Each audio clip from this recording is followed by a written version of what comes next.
And welcome back. Today we are flying out the F-5C. It's the premium 10.3 and it's kind of the contemporary of the MiG-21 SMT that I did 2 days ago. So feel free to check that one out as well. But today the footage is going to be a lot faster paced because the F-5C is actually capable of playing at such a pace, especially in the down tiers. Unfortunately, most of your games will be looking like this against 11.3 with F-14s, and I'm still waiting for them to finally move those planes up. It's been a while since BR changes have been implemented, and at this point I'm kind of starting to think that they're doing this on purpose. My tinfoil hat theory is they want to add the F4D first, then move the BR up, and then 9.3 gets a little bit of breathing room, but that's very optimistic and I really will not see it happening anytime soon. What is it like to fly this thing? Well, if you keep this thing about Mach 0.95 till Mach 1, this thing basically doesn't lose speed, and you can do the Daytona 500 all day long. You can just fly in the circle at around Mach 1 and you're just not gonna lose speed. And if people try to chase you in that, they are gonna be slowing down substantially. If you try to force these really slow speed fights, you will also find yourself energy trapped because the acceleration of this thing at really low speed is not that amazing. The faster you go, the better it accelerates, and it sounds kind of counterintuitive, but if you get this thing quick, it will maintain quick. You then have a lot of flares, you have a lot of ammo, you do only have the AIM-9Es, but they're really, I'm not gonna say that they're good, but in certain situations they can be pretty helpful, and it's mostly if people are not paying attention, if people are stalled out for example, or if they just are too slow to dodge. And then you can touch people with these missiles. They will try to tell the police that you did that, but just ignore them. They don't have any proof. The main strength of this thing is simply being able to juggle the entire enemy team's balls. If you have some speed on this thing, you are basically untouchable, and that makes this thing extremely good early game and even late game. But early game you can just kind of rush in, fly in between all your teammates, drop your flares here and there. There's not really much people can do to you, so I like to just be as aggressive as humanly possible, at least in the up tiers.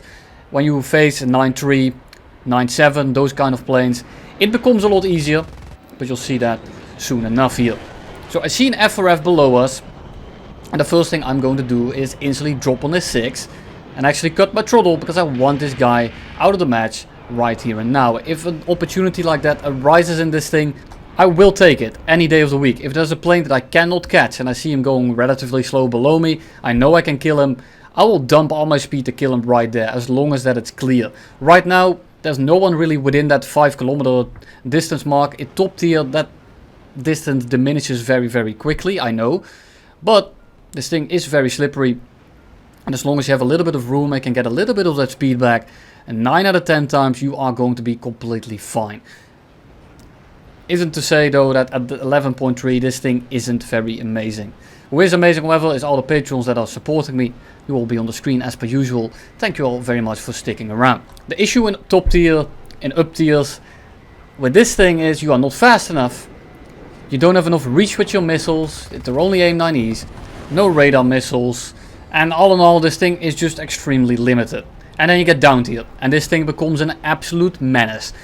You're faster than most things, you out-accelerate almost everything at higher speeds. You can keep those high speeds very easily. And if you are facing something like a Harrier, you are going to absolutely cave his skull in. And there is just nothing they can do about it.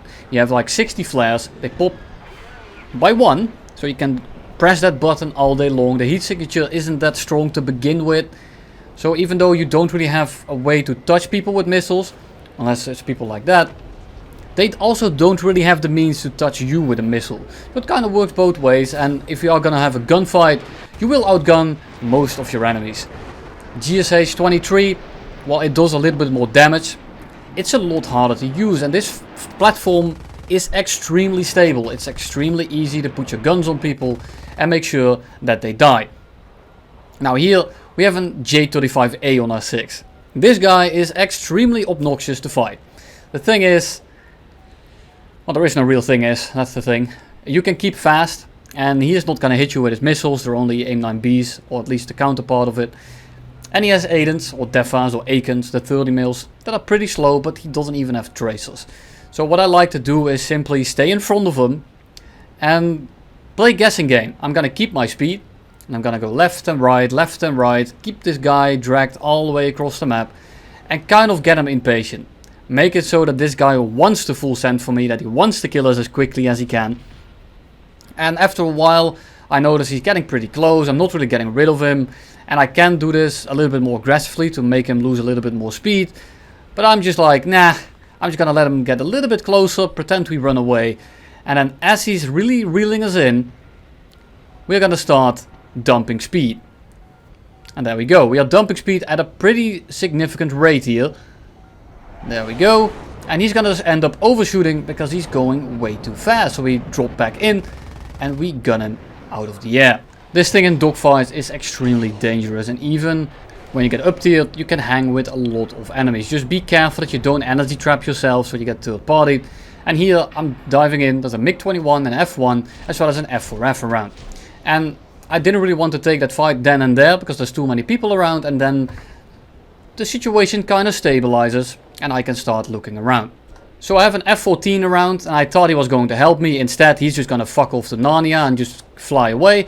We have an F-106 and I'm not particularly scared of him. The problem is there's a MiG-21 right behind him. And I kind of want to engage him as quickly as I can because the longer I wait, the more energy he builds up. He is faster than us. We are already at essentially our top speed. So the longer we keep this up, the bigger of an advantage that he creates because he starts getting more energy. But at this point, the F-14 is flying away. The MiG-21 is behind the F-1. So what do? I turn out of nowhere. I don't want to give him the idea. I don't want to give him the ability to predict. We go head on with the MiG-21 and I kind of have to kill him in the head on. So I'm just going to hold the trigger down. He gets set on fire. And he is instantly dead. We now have a F-106 and it's only the F-1 because the F-14 is still at Narnia. And we can start dogfighting this guy. And I want to kill this guy as quickly as I can. So I'm actually going to drop my speed a little bit. I'm not going to try to be as fast as I can. First I want to make sure that what he does is trying to stick to dogfight. You see that the second he sticks, I drop my throttle. We slow down a bit.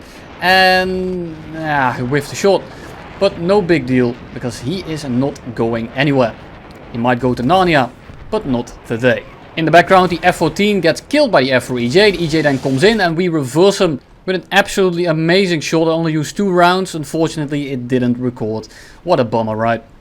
But no one would go on the internet and tell you lies, so you'll trust me, right? A few games later, there's a Harrier blower, so I'm gonna make sure that he dies very quickly. It's a GL1.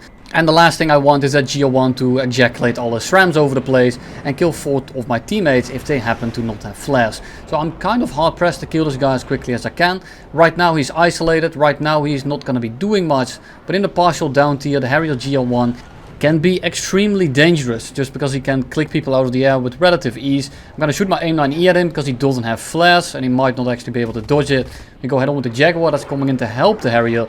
And now I'm going to need to actually make decisions. The GL1, while it's actually not the most dangerous plane, it's still pretty dangerous if they know how to use those thrust vectoring nozzles. Now I can just run away from it without much issue, but the Jaguar that came in doesn't have the position or the speed to turn around and kill us very easily. So I can just focus on the Harrier, make sure that he is going to be out of the match, and after I kill him I can make sure that the Jaguar is still not going to be killing us. I fat fingered a button there and almost rolled into the ground. Would have been a little bit embarrassing. But we go head on with the Jaguar, we make it a 90-degree angle and then we just turn it into this vertical. And the Jaguar A in this kind of fight is not going to be winning. Not a single time of the week is the Jaguar going to win this kind of fight. So I'm just trying to keep it as slow as possible without cutting my throttle. So putting as much energy into altitude as we can. And then eventually he's just gonna be able to not go up anymore. We get on the 6 and we are just gonna spray him out of the air. Down goes the Jaguar. And that's going to be kill number 2. So after getting our speed back up, which has been like 20 to 30 seconds, we are gonna see if we can pitch up for this MiG-21. And we should be able to do that pretty safely as long as we don't get cut off by the other A5. We have a little bit of room here, so I can just pitch up and see if I can kill him real quick. He is not going that fast and he's gonna bleed a lot more speed than us doing this. So I'm pretty confident that I can kill him and then get out before the A5 comes in. So I have this guy basically in place, right in my guns. We managed to crit him. Then we go head on with the A5, we dodge the head on. And they are both gonna camp the airfield. And then after like 2 minutes of camping, 3 minutes of camping, they decide to full commit head on an A10 and they both die in the span of 12 seconds. What a great battle plan, isn't it? Now it's 1v1, I just landed. I managed to take Chaff and Flares because I know that the last guy was an MLD. He's been around their side of the map because he was blind hunted. So I wanted to bait him out by killing some ground units, by killing the AI bots, stuff like that. And here he comes. I have Flares as well as Chaff and I have like 30 pops of it. So I'm just gonna spam it a little bit. I just need to defend against a few missiles.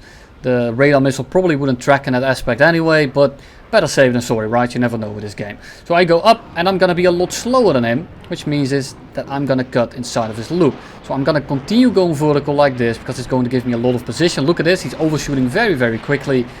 And then I'm gonna pre-lead his turn. I'm turning to where he is going to be instead of turning at where he is. And you can tell that I'm getting very, very close here extremely quickly. And his fault here is continuing the turn. I have full ammo. I paid for all my ammo. And I'm going to use all my ammo. So here's the first hit. I'm going to keep spraying. He's already crit. He's already hit. We set him on fire. We hit him some more. And down goes the MLD. So next game.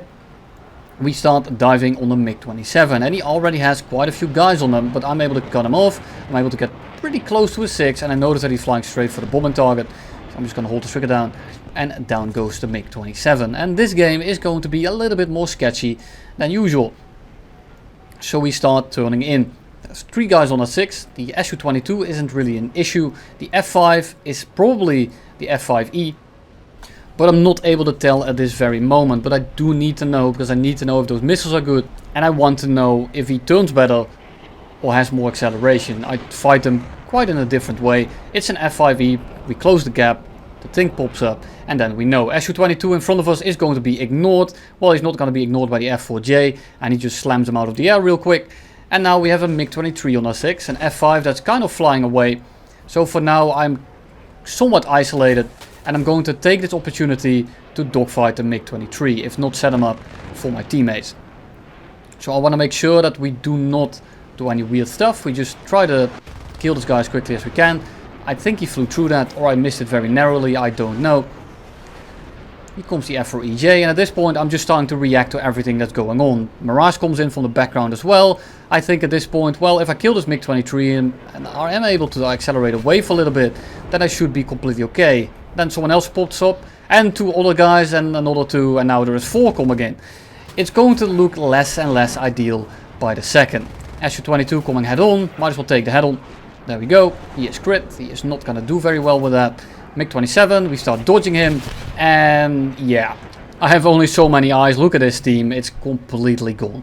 They all collapse on you, and I know that some guys ask me, what do you do in that kind of situation? You really just pray, there's really nothing you can do. You hope that half of them slam into the ground, and if you see that kind of scenario and I end up winning it, well, it's probably because the enemy was absolutely horseshit and they made a ton of mistakes. Half of them probably crash, some guys team kill each other, but in general there is no real way of winning it, or at least no way to force a win like that. Now sure, you can increase your odds or increase the amount that you kill in such a game. I probably could have gotten 1 or 2 more if I was a little bit more aware, but in the end that game is not winnable. You have a finite amount of ammo, a finite amount of energy. You have a finite amount of basically everything, because the longer the clock keeps ticking, the shorter your attention span is going to be. And that's not because the time is simply passing, that is every second your life expectancy decreases with 3 to 4 seconds. And there is just no real way to win those. Sometimes you just have to kind of give up. Now of course we are not going to do that on this channel, and neither should you. You can always try to squeeze another kill out of it. And that's the way I look at those games. Try to kill as many people as possible. And then see, maybe eventually, if you kill enough of them and some of them manage to crash and team kill each other, you might end up walking away with a win. But how often is this going to happen? Probably once every 20 times that actually happens. If you play everything right and they do everything wrong. Even if they do everything wrong, but one guy in that entire group doesn't make horrible mistakes, you are probably still looking at a loss. And there's really nothing wrong with that. But you do want to be careful that you don't romanticize YouTubers, for example, because you see that they win every game. You see that they get 5 kills a match, or maybe even more than that. But in reality, the leaderboard right now for most player aircraft destroyed in Era B is like 2.8. So when people say I get 5 kills per game, you don't. Maybe you're flying 1.3 or something, but you are not getting 5 kills per game. And I've had the discussion multiple times. I'm not about to have it again. But I want you guys to be careful of overestimating other people. Sometimes you're doing just fine. And it's just like in the gym world, people get body dysmorphia from Instagram. Everyone posts their perfect physiques. And they feel like they can't compete with that. That they are nowhere close to that. While it's partially photoshopped, perfect lighting. You just worked out, so everything is a little bit full of blood. You get a pump. And everything looks perfect. And you look in the mirror in your shitty ass backlit room. And you're like, man, I look like absolute garbage. That's essentially the same thing. If you look at YouTube, you see the highlights, you see cherry-picked stuff, and there's nothing wrong with this. We all do this. Of course, if there's something to get away from it, when I die, or when I make a mistake, or I can make a joke out of it, I'll include it. But very often, the most boring matches are the ones that are kind of average. And those kind of games are not really worth showing. Now, I have a decently average game here at the very end. I have this F-5C that went vertical. I shoot him out of the air. I start diving out and I see a few guys on the other side of these. Well, I'm not sure if these are mountains. Like they seem a bit big for mountains. I'm sorry, I'm just not used to anything above like 200 meters. But you get the idea. I start coming in. A10, basically going 400 kilometers an hour. That's his absolute top speed. He gets taken down. That's kill number 2. I can now start turning. There's another A10 down the road here. But as you can tell, when I look to the right, and when I'm looking at the scoreboard, you can tell that this game is almost already finished. And this is going to be kind of your average game. Now sure, I get like 3 kills. But if I got on 7 kills like just this, it would have still been extremely boring. But there you have it. F-5C 10.3 American Premium. Hope you enjoyed it. Hope you got some life lessons out of it. And I'm going to be preparing some merch for 50,000 subs. Because we are about to reach that. So stay tuned for that. And I'll see you in the next one.